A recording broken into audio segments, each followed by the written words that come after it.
स्वागत कीजिएगा। आपके समक्ष है अनंत भैया। बहुत बहुत धन्यवाद संतोष भाई। और आदरणीय बलराम भैया ने जितना आपका पढ़ा, अब उसके बाद कुछ भी पढ़ना है।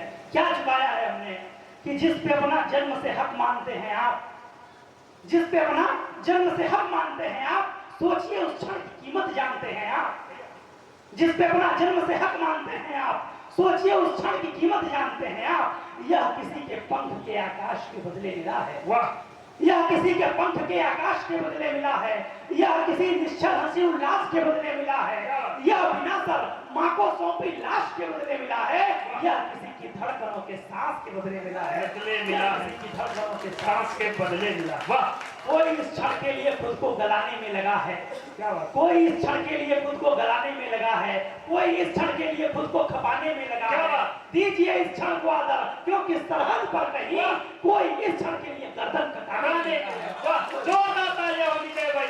हाथ उठा के गजब गजब दृश्य करा है। क्या बिंब डाले हैं अद्भुत रचनाकार, जो साहित्य प्रेमी हैं, जिनको साहित्य की जरा सी के विषय में हम तमाम लोग जानते हैं।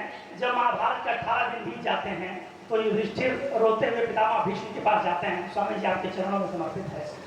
रोते हुए पितामह भीष्म के पास जाते हैं, कहते हैं पितामह, ये जो मेरा राज्य का लोभ था उसने कितनी बड़ी लड़ाई करा दी, और दुर्भाग्य ये है कि जिस राज्य के लिए मैंने लड़ाई लड़ी, अब वो राज्य तो मुझे मिल गया है, लेकिन उसको मेरे साथ भोगने वाला कोई बचा नहीं है। ये जो मेरे आसपास लाशें बिखरी पड़ी हैं, ये मुझे जीने नहीं दे रही है पितामह। मेरा मन करता है कि मैं अपने प्राण त्याग दूं। भीष्म पितामह कहते हैं कि युधिष्ठिर, ये संभव है कि महाभारत के युद्ध में राज्य एक कारण रहा हो, लेकिन अकेला राज्य कारण नहीं था।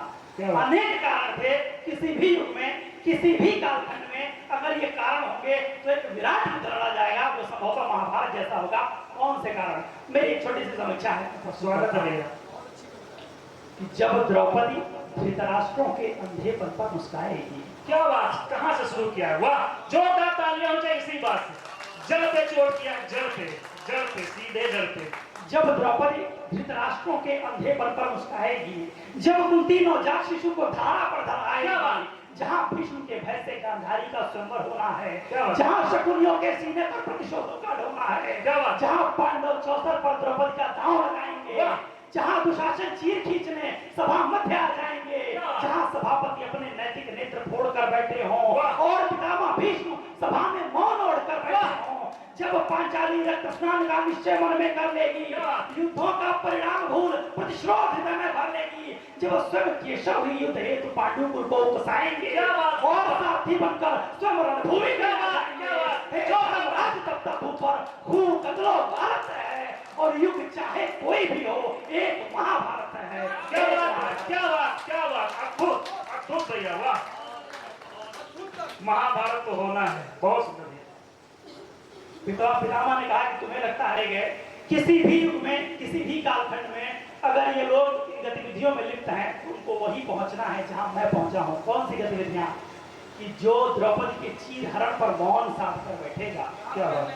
जो द्रौपदी के चीर हरण पर मौन साध कर बैठेगा, जो अधर्म के सम्मुख अपने हाथ बांध कर बैठेगा, जो राज्य में रहकर राजद्रोहियों की भाषा में बोलेगा, अन्यायों की चौसर पर भी जिसका रुधिर न खोलेगा, उसका न्याय की राज्यसभा में खंडित होना निश्चित है। क्या बात? उसका न्याय की राज्यसभा में खंडित होना निश्चित है, और एक एक अपराध के बदले दंडित होना निश्चित है। दंडित होना निश्चित है कि फिर राजा हो या रंग हो, कोई वेदी पे उतारा जाएगा। एक पंक्ति में पूरा महाकाव्य, क्या पूरा महाभारत। कि फिर राजा हो या रंग हो, कोई वेदी पे उतारा जाएगा। राजा हो या रंग हो, कोई वेदी पे उतारा जाएगा, और यदि भीष्म वहां पर दोषी है तो भीष्म भी मारा जाएगा। क्या बात! भीष्म भी मारा जाए। क्या बहुत! मैं अंतिम चार बहुत सुंदर भैया, बहुत ही।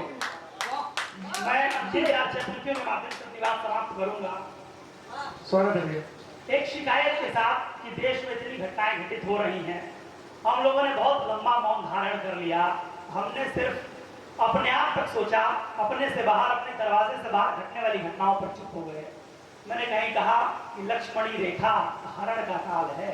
क्या लक्ष्मणी रेखा हरण का काल है, रावणों के संक्रमण का काल है, और जश्न के मद में पड़े बेहोश लोगों, यह तुम्हारे जागरण का काल है। क्या बात है, तुम्हारे जागरण का काल है। वाह, मैं छोटी सी रचना सुना देता हूँ आपको, स्वागत है इसके भैया, साथ समाप्त करूंगा स्वागत। कि मौन का प्रवाह कंठ बैठते हुए, क्या बात, मौन का प्रवाह कंठ बैठते हुए, क्रांति के स्वरों का भार ऐंठते हुए, कायरों की भांति काटती है एक सदी, हर विभीषिका पे मौन बैठते हुए। क्या बात, तो सिंह नदंत जांचने ठिठोलियों उठो, वाह, तो सिंह नदंत जांचने ठिठोलियों उठो, तो पुण्य शीश दान वाली रोलियों उठो, ऐ दिव्य देह दान वाली झोलियों उठो, ऐ गोरा और बादल की डोलियों उठो, भगत अष्टभाग वाली टोलियों उठो, शेखर के माउजे की गोलियों उठो, क्या बात, रक्त से सजी हुई ये होलियों उठो, उठो इंकलाब वाली बोलियों उठो, क्या बात, उठो मेरे साथ क्रांति का उदय कहो, सुप्तता का शीश काटकर प्रलय कहो,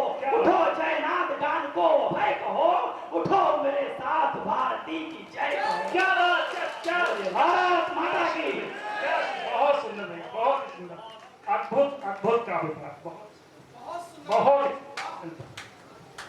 इस क्रम को आगे बढ़ाते हैं। ये सब जो है माला लेकर इसलिए आए क्योंकि इनके समय मैं भी गया था। तो हमारी बात पहले मुझसे रहा नहीं गया। आपने जो बिंब गढ़े हैं, आपने जो आपका जो